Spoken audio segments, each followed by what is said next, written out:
Alors, bonjour à vous, frères et sœurs de l'Église de l'Alliance chrétienne et missionnaire de Lévis et de Montmagny. Et un salut cordial aussi à tous ceux qui nous suivent via les réseaux sociaux.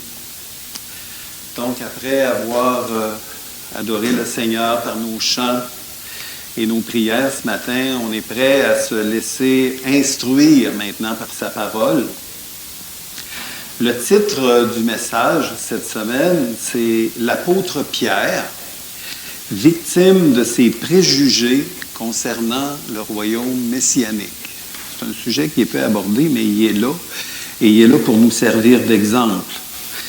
Et donc, ma prière, c'est que le Seigneur, ce matin, ouvre nos yeux sur nos propres idées préconçues concernant certaines portions de sa parole que nous interprétons souvent en fonction de notre égoïsme et de nos visions préconçues.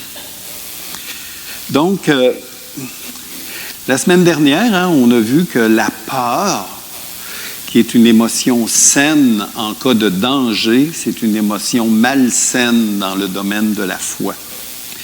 Quand elle nous retient à faire des choses que Dieu nous demande de faire ou d'accomplir des mandats qu'il nous a confiés.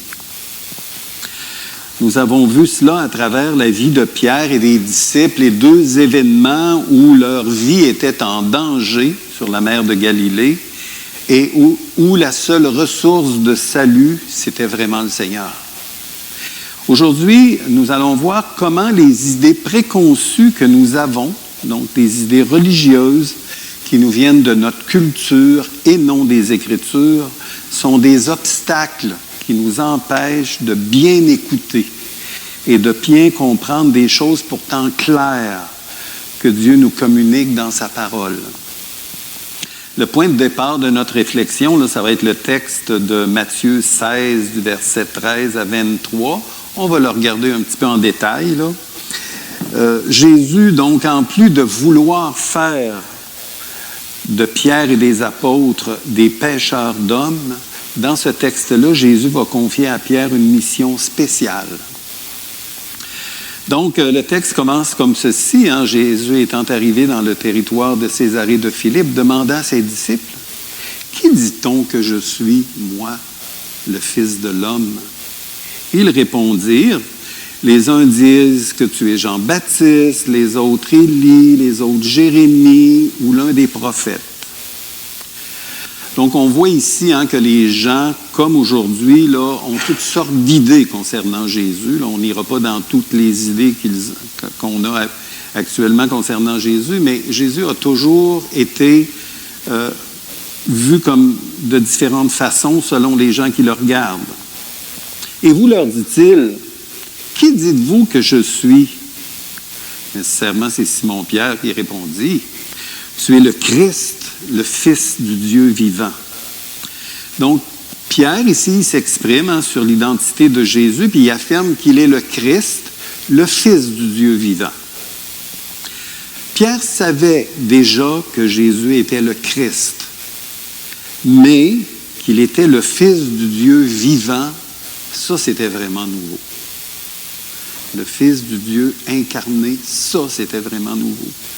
Et alors, Jésus, reprenant la parole, lui dit, « Tu es bienheureux, Simon, fils de Jonas, car ce ne sont pas la chair et le sang qui t'ont révélé cela, mais c'est mon Père qui est dans les cieux. » Donc, Jésus, ici, affirme à Pierre que la révélation qu'il vient de faire, qu'il est le Messie, le Fils du Dieu vivant, ça ne vient pas de lui. Ça lui a vraiment été inspiré par Dieu lui-même. Et là, tout de suite, Jésus reprend et il dit, « Et moi, je te dis que tu es Pierre, Pétros, et que sur cette pierre, Pétra, je bâtirai mon Église, et les portes du séjour des morts ne prévaudront point contre elle. » Donc, sur la base de sa confession de foi, Jésus affirme à Pierre qu'il est une petite pierre, d'où la raison de son changement de nom en Simon, en Céphas, Pierre. Et qu'il va se servir de petites pierres comme lui pour construire son Église sur le rocher, sur la pétra que lui est, et que les forces des ténèbres qui vont vouloir la détruire n'y parviendront pas parce qu'elle est construite sur le Seigneur lui-même, son Église. Et Jésus continue en disant, « Je te donnerai les clés du royaume des cieux. Ce que tu lieras sur la terre sera lié dans les cieux, et ce que tu délieras sur la terre sera délié dans les cieux. » Donc, Jésus donne ici à Pierre les clés du royaume. Et on a déjà vu ensemble que les clés qui ouvrent le royaume des cieux, c'est la repentance et la foi dans l'œuvre de Jésus à la croix et le renoncement à nos œuvres. Donc, Dieu s'associe à cette œuvre de repentance et de foi, de sorte que ceux qui se serviront des clés, et on est de ceux qui se sont servis de ces clés-là, seront ou liés ou déliés. Et nous savons que Pierre a effectivement présenté les clés de la repentance et de la foi en Jésus aux Juifs d'abord, aux Samaritains et aux non-Juifs. Et ça s'est passé sur une période de presque 10 ans. Donc, malgré sa faible foi, Pierre se fait confier une mission extraordinaire. Et vous allez voir tout de suite ce qui va se passer. Alors, il recommanda aux disciples de ne dire à personne qu'il était le Christ. Et on voit ça, on peut se demander pourquoi. Et la réponse, c'est que depuis que Jésus a été rejeté par les autorités religieuses comme faisant ses miracles, par l'autorité de Satan, Jésus ne se révélait plus ouvertement comme le Messie aux foules. Il parlait en parabole, et Matthieu nous dit qu'il parlait en parabole pour ne pas qu'ils comprennent. Et dès lors, Jésus commença à faire connaître à ses disciples qu'il fallait qu'il allât à Jérusalem, qu'il souffrit beaucoup de la part des anciens, des principaux sacrificateurs et des scribes, qu'il fut mis à mort et qu'il ressuscita le 3e jour. Et ça, c'est la première fois. On est à peu près ici dans 1 an et demi, presque 2 ans, mais 1 an et demi de ministère de Jésus avec ses disciples. Donc, c'est la première fois que Jésus fait connaître ouvertement à ses disciples ce qui l'attend et sa mort et sa résurrection. Et tout de suite, Pierre, l'ayant pris à part, se mit à le reprendre et lui dit, « À Dieu ne plaise, cela ne t'arrivera pas. » Donc, Pierre, qui vient de déclarer qu'il est le Christ, que Jésus est le Christ, le Fils du Dieu vivant, là, il reprend Jésus. Et il le reprend à cause des conceptions qui lui ont été transmises concernant le royaume messianique. Pas pour rien qu'il le reprend, là. Il le reprend aussi parce qu'il aime Jésus. Il ne veut pas que ça y arrive, là, c'est sûr, là, il ne veut pas. Et comme de quoi notre amour humain est souvent trompeur en ce qui concerne le plan de Dieu pour nous. Nous cherchons à faire arriver les choses selon nos idées. Et la déclaration de Jésus, qu'il va souffrir, ça ne correspond pas du tout à l'idée que Pierre avait de la mission de Jésus. Donc, il ne veut pas que ça se passe. Mais Jésus se retourna, dit à Pierre, « Arrière de moi, Satan. Tu mets en scandale, car tes pensées ne sont pas les pensées de Dieu, mais celles des hommes. » Donc, Jésus ici réprimande Pierre à qui il vient de confier les clés du royaume. Alors, vous voyez tout de suite que Pierre, il n'est pas vraiment fort. Il va le devenir, mais il ne l'est pas là. Donc, Jésus réprimande Pierre qui l'associe à Satan parce que Satan a toujours voulu empêcher que le plan rédempteur de Dieu se produise. Et Jésus, ici, voit Pierre comme un instrument du diable pour l'empêcher de réaliser le plan de rédemption de Dieu. Et la réaction de Pierre, c'est une réaction toute humaine, d'une personne qui qui aime Jésus, mais qui n'a pas réellement compris la mission de Jésus. Et cela malgré que Jésus vient de lui dire, de ce qu'il vient de lui dire, hein, et qu'il sait que Jésus, quand il dit quelque chose, il le fait toujours. Donc, il va faire ce qu'il a dit, ce qu'il a annoncé. Donc, Pierre, il n'écoute pas, puis il ne cherche pas à comprendre non plus. Sa vision du royaume que Jésus est venu établir est faussée par sa propre vision.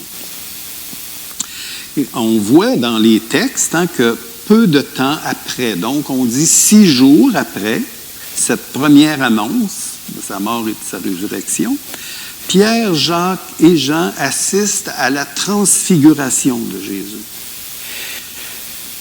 Ce sont les seuls êtres humains qu'on voit dans la Bible qui ont pu voir Jésus dans toute sa magnificence. Même Moïse n'a pas eu ce privilège-là.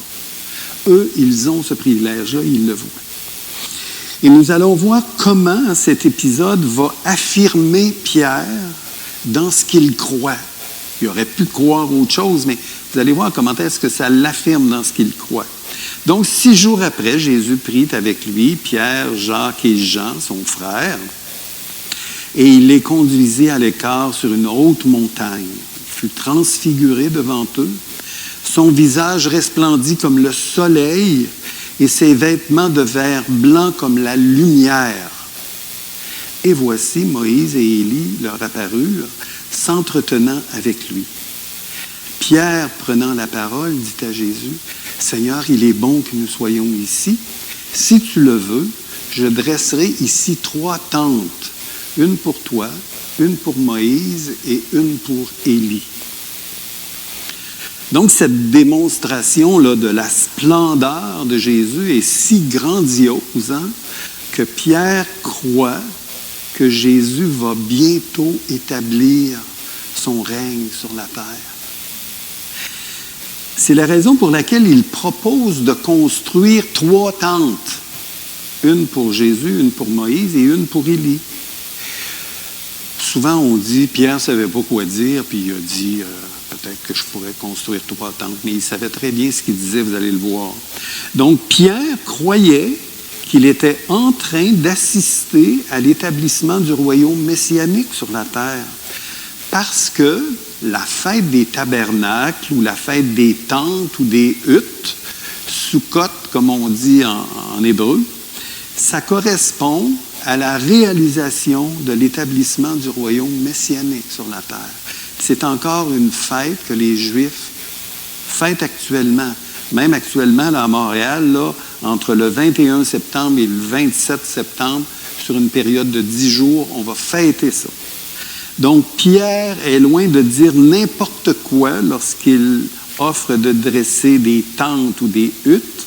Il sait que cette fête-là correspond à l'établissement du royaume de Christ sur la terre.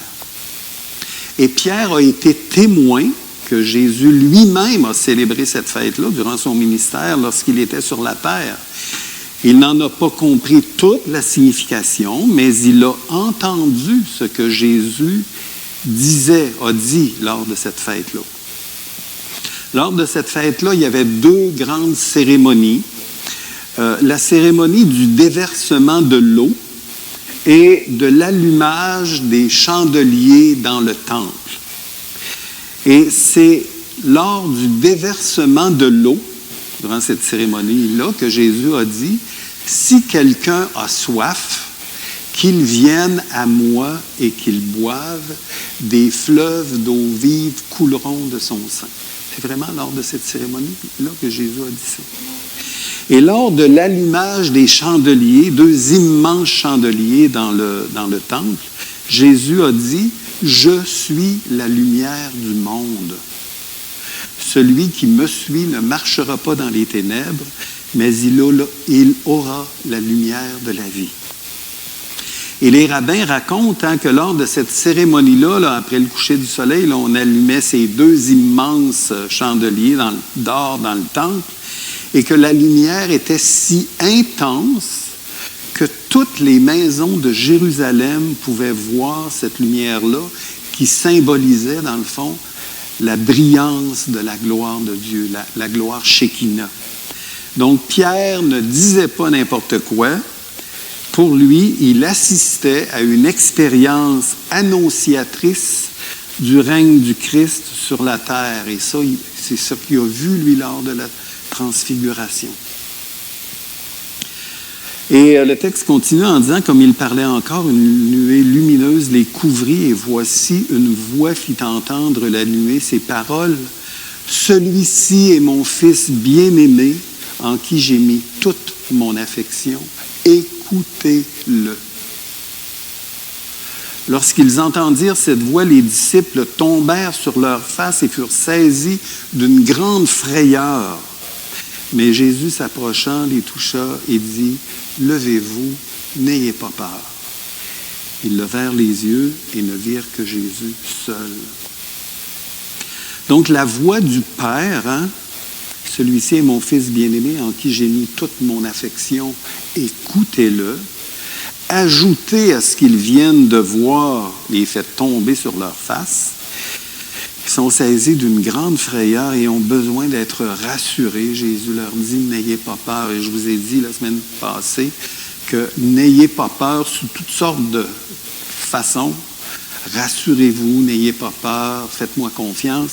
C'est la parole qui est la plus répétée dans les Écritures, quand les gens voient Dieu. Donc, la voix du Père a commandé aux disciples, écoutez-le.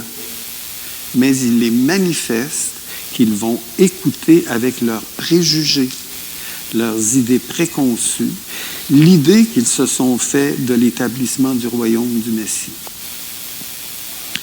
Et par la suite, Jésus a annoncé une deuxième fois sa mort et sa résurrection. Et ça les a vraiment attristés d'entendre ça, parce que on a ça dans le texte de Matthieu 17 au verset 23 qui dit « Ils furent profondément attristés de ce que Jésus leur dit, qu'il va mourir, qu'il va être livré aux mains des hommes.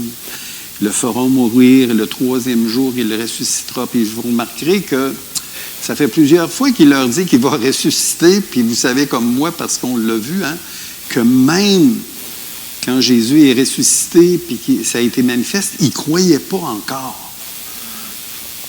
On n'est peut-être pas mieux des fois qu'eux autres. La troisième fois, donc, pendant que Jésus montait à Jérusalem, il prit à part les 12 disciples et il leur dit en chemin, « Voici, nous montons à Jérusalem, et le Fils de l'homme sera livré aux principaux sacrificateurs et aux scribes. Ils le condamneront à mort, ils le livreront aux païens parce qu'ils se moquent, pour qu'ils se moquent de lui. Le battront de verge et le crucifieront, et le troisième jour, il ressuscitera. » Et Marc ajoute un détail important, c'est que les disciples ne comprenaient pas ce qu'il disait et ils craignaient de l'interroger. Peut-être parce qu'ils ne voulaient pas vraiment entendre ce que Jésus voulait leur dire. Et moi, je vous dirais que les disciples d'Emmaüs, ils ont bien résumé la pensée de ceux qui suivaient Jésus quand ils ont dit « Nous espérions que ce serait lui qui délivrerait Israël. » Donc, leur pensée était vraiment « Le Messie va nous délivrer. Va délivrer Israël du joug des Romains. » Et leur pensée n'était pas du tout sur un royaume à venir. Là. Les autres, ils n'avaient pas compris ça. Là. Et Luc ajoute un détail surprenant, vous allez être surpris, vous autres aussi, que non seulement ils avaient peur de demander des explications à Jésus, peut-être parce que ça contredisait leur vue du royaume, mais le texte dit que le sens de ce que leur disait Jésus leur était caché pour qu'ils ne saisissent pas. Et le texte dit ceci, c'est Jésus qui parle, il dit « Retenez bien ceci ». Il leur parle, il dit « Retenez bien ce que je vais vous dire maintenant. Le Fils de l'homme va être livré aux mains des hommes. » Mais les disciples ne comprenaient pas cette parole. Leur sens leur était caché pour qu'ils ne saisissent pas. Et donc, le sens de ce que leur disait Jésus était caché. Et le but, dans le fond, là, Jésus ne voulait pas qu'ils interviennent dans le plan de Dieu. Parce que s'ils avaient vraiment tout compris, ils auraient tout fait pour que ça ne se produise pas. Et ça devait se produire. Donc, le sens leur était caché pour qu'ils ne saisissent pas.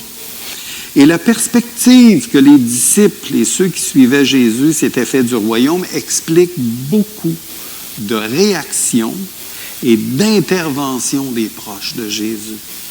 Souvent, nous interprétons ces épisodes-là indépendamment de leur conception du royaume. Mais écoutez, quand on s'est fait l'idée là, que le règne de Christ est imminent, là, ben, c'est logique que la mère des fils des Zébédée ait demandé à Jésus que Jacques et Jean soient assis, l'un à sa droite et l'autre à sa gauche, dans son royaume. Dans leur idée, c'était pour bientôt. Il est aussi logique qu'ils aient eu une discussion pour se demander qui serait le plus grand dans leur royaume. C'est évident, ça allait bientôt être là. Il est logique également que Pierre n'ait pas voulu se faire laver les pieds par Jésus, qu'il savait pourtant être le Messie. Dans sa perspective, lui et les disciples allaient bientôt régner avec Christ. Et ce sont eux qui se feraient laver les pieds par des serviteurs et pas eux se faire laver les pieds par leur maître et surtout pas eux laver les pieds des autres. Quand on est faussé dans une idée, ça nous mène loin. Donc, Jésus leur a dit, non, le règne, là, c'est pas pour maintenant. Vous devez être serviteurs comme moi je l'ai été envers vous avant que tout cela se produise. Et quand Jésus a lavé les pieds de Pierre, il a dit, lorsqu'il lui a lavé les pieds, oui, ce que je fais, tu ne le comprends pas maintenant, mais tu vas bientôt comprendre pourquoi je te fais ça. Et effectivement, Pierre, il va comprendre un petit peu plus tard. Et regardez comment est-ce que Jésus va prononcer des paroles que les disciples vont complètement interpréter en fonction de leurs idées préconçues. Lors du repas de la Pâque, après avoir institué le repas, la Nouvelle Alliance, Jésus va prononcer des paroles qui vont encore plus les mélanger. Puis si on avait été là, on n'aurait été pas mieux qu'eux autres. Là, alors, c'est dans Luc 22, 28, il dit, vous êtes de ceux qui avez persévéré avec moi dans mes épreuves. C'est pourquoi je dispose du royaume en votre faveur. Et pour eux autres, là, le royaume, là, c'est ici, là. Comme mon Père en a disposé en ma faveur, afin que vous mangiez et buviez à ma table dans mon royaume, et que vous soyez assis sur des trônes pour juger les 12 tribus. C'est clair que les trônes, pour eux autres, là, c'est bientôt, là. Donc, il est clair que ces paroles renforcent leur conception du royaume. Ils ne conçoivent pas un royaume à venir qui sera établi quand Jésus sera ressuscité et glorifié. Dans leur esprit, c'est pour bientôt, c'est imminent. Et tout de suite, après avoir dit ça, Jésus annonce aux disciples et à Pierre qu'ils vont être soumis à une épreuve venant de Satan, qu'il a prié pour lui personnellement afin que sa foi ne défaille pas, mais il lui annonce qu'il va devoir passer par une conversion avant de fortifier les autres dans leurs épreuves. Alors il dit, Simon, Simon, Satan vous a réclamé pour vous cribler comme le froment, mais j'ai prié pour toi afin que ta foi ne défaille point, et toi, quand tu seras converti, affermis tes frères. Et voici ce que Pierre dit. Seigneur, lui dit Pierre, je suis prêt à aller avec toi et en prison et à la mort. Donc, est-ce que Pierre tient compte vraiment de ce que Jésus vient de lui dire? Non, pas du tout. Pierre voit les choses d'un point de vue terrestre Il est prêt à défendre Jésus pour que sa conception à lui du royaume se réalise. Je suis prêt à aller avec toi et en prison et à la mort. Et on va voir que Pierre est le seul disciple qui est intervenu pour défendre Jésus. Lors de son arrestation, là, c'est le seul qui a sorti l'épée. Mais Jésus l'a arrêté parce que c'était dans le plan de Dieu que les choses se produisent telles qu'elles avaient été annoncées. Pierre est aussi le seul apôtre, avec Jean, à avoir voulu assister au procès de Jésus, démontrant ainsi qu'il avait un profond attachement envers Jésus. Donc, au cours du dernier repas, Jésus avertit Pierre et les disciples qu'il sera pour eux une occasion de chute. Donc, on retrouve ça dans Matthieu 26, 30. Après avoir chanté des cantiques, ils se rendirent à la montagne des Oliviers. Alors Jésus leur dit, « Je serai pour vous tous cette nuit une occasion de chute, car il est écrit, je frapperai le berger et les brebis du troupeau seront dispersées. Mais après que je serai ressuscité, je vous précéderai en Galilée. » Mais Pierre, prenant la parole, lui dit, « Quand tu serais pour tous une occasion de chute, tu ne le seras jamais pour moi. » Jésus lui dit, « Je te le dis en vérité, cette nuit même, avant que le coq chante, tu me renieras 3 fois. » Et Marc lui dit, Pierre lui dit, « Quand tous seraient scandalisés, je ne serai pas scandalisé. » Puis Jésus lui répète, avant que le coq chante 2 fois, tu me renieras 3 fois. Et Pierre reprit, quand il me ferait mourir avec toi. Là, c'est tout de même des paroles de quelqu'un là, qui aime une autre personne là, pour dire ça. Là. Je ne te renierai pas et tous dire la même chose. Et Jean, lui, nous dit, Seigneur, lui dit Pierre, pourquoi ne puis-je te suivre maintenant? Je donnerai ma vie pour toi. Jésus lui répondit, tu donneras ta vie pour moi? En vérité, je te le dis, le coq ne chantera pas que tu ne m'aies renié 3 fois. Donc, toutes les paroles dites par Pierre sont des déclarations d'une personne qui a véritablement des sentiments d'affection envers une autre personne, mais des sentiments non éprouvés. C'est facile de dire des choses, c'est pas si facile quand vient le temps de les vivre. Donc, c'est quand l'épreuve vient que la loyauté des paroles est révélée. Est-ce que les gestes vont suivre les paroles engageantes que Pierre a dites? Non. Jésus, en annonçant à Pierre qu'il allait le renier, lui prédit que ses paroles allaient être mises à l'épreuve, mais Pierre n'en a pas vraiment tenu compte. Dans son esprit, ça, c'était pas possible. Jésus l'avait choisi comme disciple. Pierre avait répondu à ce choix-là. Il avait tout quitté pour le suivre. Il avait des sentiments vraiment d'une grande affection envers Jésus. Mais ce que lui disait Jésus dans l'esprit de Pierre, ça ne pouvait pas se produire.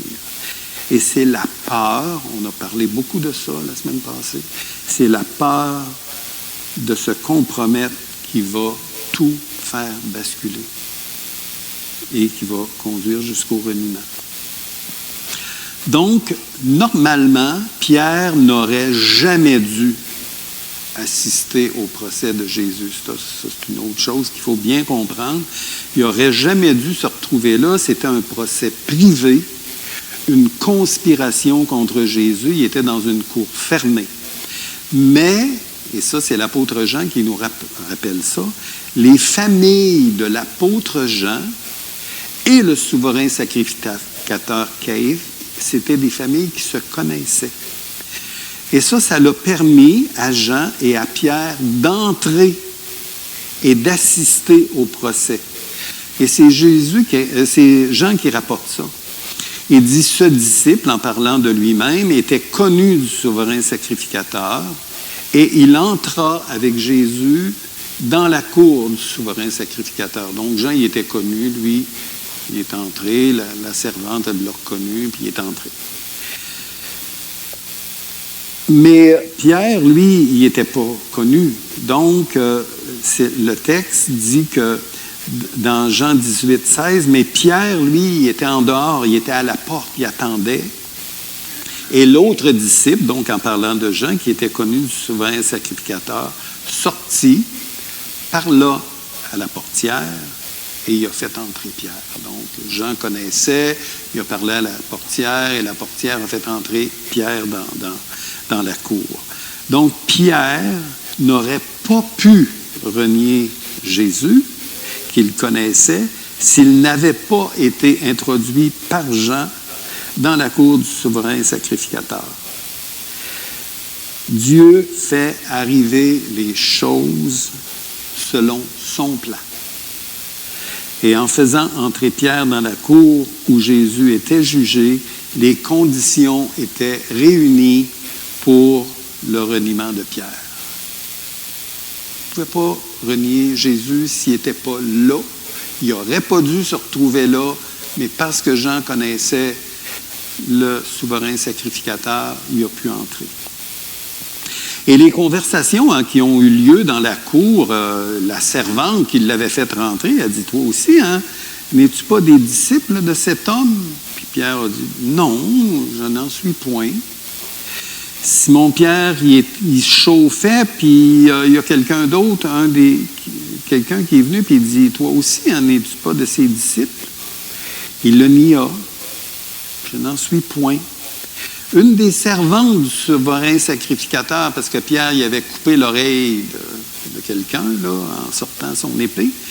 Donc, un des souverains sacrificateurs, parent de celui à qui Jésus avait coupé l'oreille, il dit, ne t'ai-je pas vu, moi, dans le jardin? Pierre le nia de nouveau. Aussitôt, le coq chanta. Et comme il se dirigeait vers la porte, une autre servante le vit et dit à ceux qui se trouvaient là, celui-ci était aussi avec Jésus de Nazareth. Et cette fois-ci, il le nia avec serment. Je ne connais pas cet homme. Peu après, ceux qui étaient là, s'étant approchés, dirent à Pierre, « Hey, certainement tu étais aussi de ces gens-là, car ton langage te fait reconnaître. » Alors il se mit à faire des imprécations et à jurer, « Je ne connais pas cet homme. » Aussitôt, le coq chanta. Pierre se souvint de la parole que Jésus avait dite. « Avant que le coq chante, tu me renieras 3 fois. » Et étant sorti, il pleura amèrement. Mais Luc rapporte un détail. Le Seigneur s'étant retourné, regarda Pierre. Ça, là. Donc, il y a eu une escalade dans le reniement de Pierre qui a été provoquée par la peur. Et ça a été alimenté par la colère que produit la peur. La colère suit la peur très souvent. Donc, Pierre a commencé à dire « Non, je ne le connais pas ». Puis, il a juré qu'il ne connaissait pas. Puis, il a juré contre Jésus avec imprécation qu'il ne le connaissait pas. C'est-à-dire que la colère l'a conduit à maudire. Et pourtant, il avait été averti, mais il n'a pas écouté la prophétie de Jésus et la recommandation du Père qui avait dit « Écoutez-le ». Mais son reniement, là, ça faisait partie du plan de Dieu pour briser le caractère de Pierre. Je vous demande juste d'imaginer la honte que devait ressentir Pierre, non seulement d'avoir renié Jésus, mais de l'avoir fait en présence de l'apôtre Jean. Il y avait un témoin. Et il savait que Jésus savait ce qui venait de se passer parce que leurs regards se sont croisés. Pierre, là, il devait juste avoir envie de disparaître. Et c'est pour ça que le texte dit qu'il pleura amèrement. Pierre devait s'en vouloir de ne pas avoir tenu compte de ce que Jésus lui avait dit. Et Marc lui rajoute, en y réfléchissant, il pleurait. Ce qui veut dire qu'à chaque fois qu'il repensait à l'événement, Pierre, là, il pleurait, il s'effondrait en larmes. Donc, Pierre était à ce moment-là un homme dévasté par la honte et le chagrin d'avoir renié son maître. Il vit à ce moment-là sûrement les heures les plus sombres de sa vie. Et comme il n'avait pas compris que Jésus ressusciterait, c'est sûr qu'il se percevait là, il se percevrait pour le restant de ses jours comme un lâche. Hein? Et il devrait vivre avec cette culpabilité-là. Mais Jésus, dans sa grâce, va le relever. Lors du lavement des pieds, Jésus avait dit à Pierre, hein, ce que je te fais, tu ne comprends pas maintenant, mais là, il comprend là, qu'il va falloir être lavé de sa faute. Donc, c'est maintenant, là, pour Pierre, le temps de goûter la grâce du pardon. Et c'est lors d'une conversation seul à seul que Jésus a rétabli Pierre. Il était remarqué que Jésus n'a pas dit à Pierre, comme on est porté à le faire souvent, hein? Non, oublie ça, c'est rien. On passe par-dessus ça. Là. C'est sûr qu'il y a des choses là, qu'il faut passer par-dessus. Là. Si quelqu'un ne vous dit pas bonjour le dimanche matin, là, vous pouvez dire ça. Mais aussi loin qu'est allée l'offense, là, aussi loin doit aller la repentance. Pierre s'était laissé guider par la peur. Il devrait maintenant faire face à celui qu'il avait renié connaître. Et ça, là, c'est jamais un moment plaisant. Jamais. Donc, si nous mettons toute la conversation qui implique Pierre, je vous la répète, je suis prêt à aller avec toi et en prison et à la mort. Quand tu serais pour nous tous une occasion de chute, tu ne le seras jamais pour moi. Quand tous seraient scandalisés, je ne serai pas scandalisé. Et quand il me faudrait mourir avec toi, je ne te renierai pas. Je donnerai ma vie pour toi. Donc Jésus, hein, par les questions qu'il va y poser dans son entretien seul à seul, hein, va vouloir faire prendre conscience à Pierre qu'il n'avait pas passé le test de ses paroles, qu'il l'avait renié par peur des hommes et il l'avait renié pour se protéger. Il avait besoin d'être guéri de cet aspect de son caractère pour être un homme libre. Et ça, c'est ce qu'on va voir la prochaine fois. Donc, en conclusion, là, je vous dirais que nous sommes tous, plus ou moins, confrontés à la peur, à la crainte, lorsqu'il s'agit d'exercer ou d'exprimer notre foi. C'est pourquoi le Seigneur doit participer à construire notre foi au quotidien. On avait vu ça, hein, que Dieu, le Seigneur construit notre foi au quotidien. On n'a pas tous les mêmes expériences. Donc, à travers les événements qu'il nous donne de vivre pour que notre foi devienne personnelle et solide, bien ancrée sur le Seigneur, exprimer et exercer notre foi avec le discernement qui nous vient du Saint-Esprit, c'est indispensable pour être un disciple utile dans l'œuvre du Seigneur. Et comme Pierre et les apôtres, nous sommes tous biaisés dans notre compréhension des Écritures. Humainement, nous sommes portés à mettre l'accent sur certains aspects de la parole au détriment de d'autres. Que nous le voulions ou non, nous sommes influencés par notre culture, la culture dans laquelle nous évoluons, et nous la transposons dans notre vision de l'Évangile. On vit dans une culture qui met l'accent sur la productivité, sur l'entrepreneuriat, et ça paraît parce que souvent, on pousse le monde à faire les choses de Dieu. Pour d'autres, Dieu est bon et généreux, hein? Il est là pour nous, il est là pour notre bien-être, la prospérité, toutes ces choses-là. On devrait tout vivre ça, pas être malade. Bon, alors, d'autres mettent l'accent sur l'amour. Hein? Dieu est amour et ils oublient qu'il est juste. Dans leur pensée, Jésus excuse leurs manquements sans qu'ils aient à demander pardon, à reconnaître leur faute. Ça fait partie des choses sur lesquelles on est biaisé. si en tant que chrétiens, on l'a souligné un petit peu ce matin, nous vivions en Haïti, en Inde ou en Afghanistan, là, on aurait une toute autre vision de l'Évangile. Tout autre. C'est la raison pour laquelle nous avons tellement besoin du Saint-Esprit pour qu'il nous éclaire et qu'il illumine sa parole pour que nous discernions avec sagesse ce que le Seigneur nous demande de croire et de faire. Et j'aimerais terminer avec cette prière de l'apôtre Paul. Elle est dans Éphésiens 1,17.